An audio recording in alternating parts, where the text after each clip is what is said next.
All right, let's jump right into this explainer. We're diving into the incredibly fascinating, grounded sci-fi universe of Crysticode 171.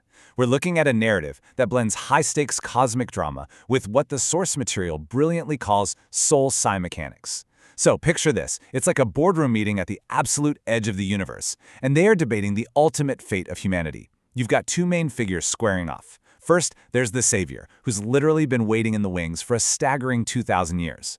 And then there's the Father. He's this ancient, unreadable entity, and his patience completely gone.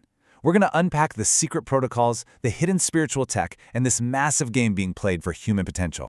So the Savior is absolutely determined to get back to Earth. But the Father pushes back hard. He points out that, modern society is nothing like it was 2 millennia ago. The Father's like, look at them. They barely even read anymore. They just scroll endlessly on their glowing little screens. He warns the Savior that humanity doesn't just crucify rebels in the streets these days. Now they use modern weapons. They delete you. They silence you with the terms of service cancellation. But get this, the Savior, he doesn't care. His response is fierce. He is absolutely resolute in going back, despite all these modern digital hurdles, because he genuinely believes we still have a spark that's worth saving.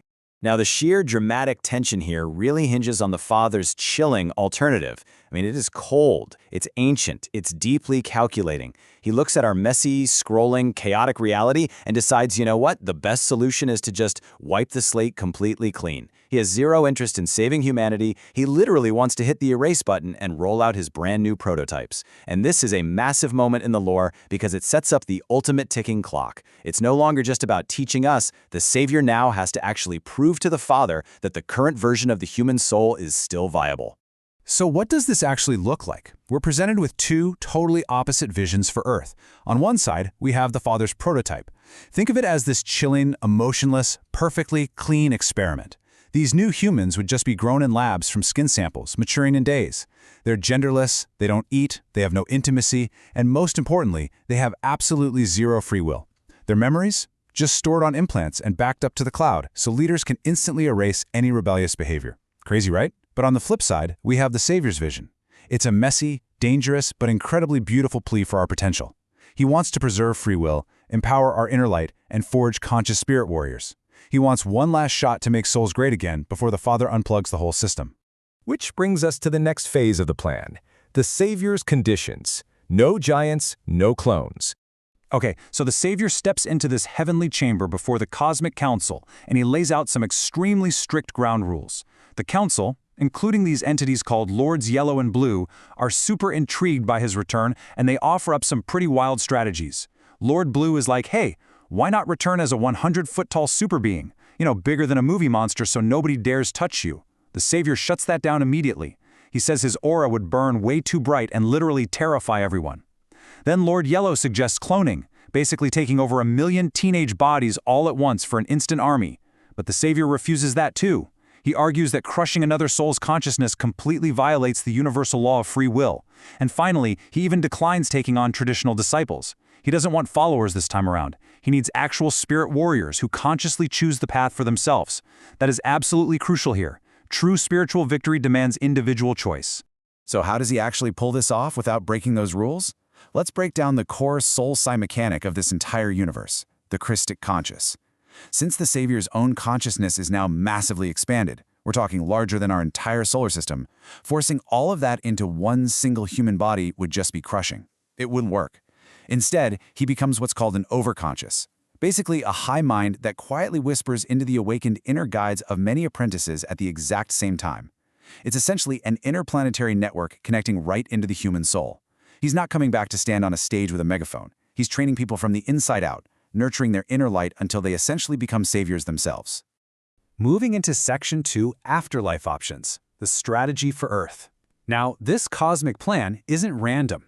It specifically targets young adults around 20 years old. And the whole vibe of this strategy is incredibly grounded. We're talking realistic people in clean, contemporary fashion, existing in a serene, vibrant atmosphere without any of the chaotic, flashing lights or glitchy distortions you usually see in modern sci-fi. And graduating from what the source calls soul school isn't just some abstract, poetic concept. It is a highly actionable 3-step procedure. Step 1. Weaving together cosmic wisdom and deep, pure motives. Step 2.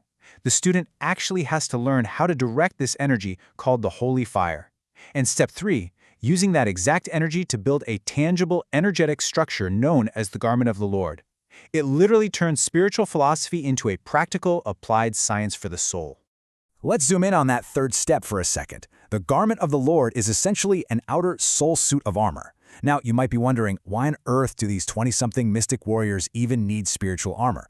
Well, the lore reveals this hidden layer of reality filled with unseen enemies known as tempters. These entities quietly sponsor our human shadows. They use twisted desires to literally siphon away human potential. So, if you're going to be a Crystic mystic, actively shaping your physical life while building your retreat in the afterworld, you absolutely need this armor to stay protected from these invisible, parasitic forces. Keeping all of those mechanics in mind, the Savior presents his starting goal to the Cosmic Council. And it is this incredibly specific number, 144,000. He's not out here trying to magically convert 8 billion people overnight. That's not the plan. He's looking for a quiet, foundational army of just 144,000 dedicated soul students. These are the apprentices who will put in the actual work to shape their souls in the image of the Creator, building those deep values and aligning their everyday intentions with cosmic law. And this plays right into a much broader, highly calculated mathematical strategy, reaching just 1% of the planet's population. The Savior explains that Earth is actually wired into a massive interplanetary network. If he can secure just this tiny 1% tipping point of fully awakened spirit warriors, it'll create a spiritual web strong enough to expose and overthrow those tempters, not just here on Earth, but literally anywhere they hide. It's a beautifully targeted, exponential strategy designed to spark a lasting Golden Age civilization. But of course, there's a heavy catch to all of this. Let's look at part 3, the cosmic ultimatum. Just as the Savior outlines this incredibly patient, methodical strategy, Lord Green steps forward, and behind the scenes, the Council makes a much, much darker decision. Lord Green reveals that they are releasing a series of new, completely unavoidable catastrophes on Earth. The Savior is obviously shocked by this, but Lord Green lays out the brutal logic. It's to wake up the stubborn adults. The Council has basically decided that the people who refuse to use their discernment, the ones who constantly ignore their intuition and keep siding with the shadows, well, they need their foundations completely shaken. As Lord Green quietly but firmly states, we cannot protect what will not listen. Which naturally brings up a really stark question. What happens to those who just won't listen? What is the ultimate fate of these soulless humans in this lore who align themselves with the tempters in their twisted lifestyles? Well, the source text suggests the stakes literally could not be higher. Between the Father's active threat to just erase humanity and the Council's incoming wave of catastrophes, those who fail to don that garment of the Lord, who failed to graduate soul school, risk losing their bodies entirely. They're going to sense that the Savior's apprentices are different, maybe even strange or dangerous to them, but when those cosmic storms finally hit, they will be left utterly and completely unprotected. So picture this. Somewhere on our small blue world, a 20-year-old in clean, contemporary fashion sits alone in a serene, quiet room. They're scrolling on a glowing screen in the dark, exactly what the Father was criticizing earlier, right? But suddenly, out of nowhere, they feel an unnamed presence. They feel like they're being watched, but with this profound, overwhelming patience. The first Crystic whisper is arriving, and it leaves us with such a provocative thought, grounded right here in our everyday reality. Amidst all the endless scrolling, the distractions, and the constant noise of our modern world, if that quiet cosmic whisper reached out to your inner guide tonight, would you be ready to listen?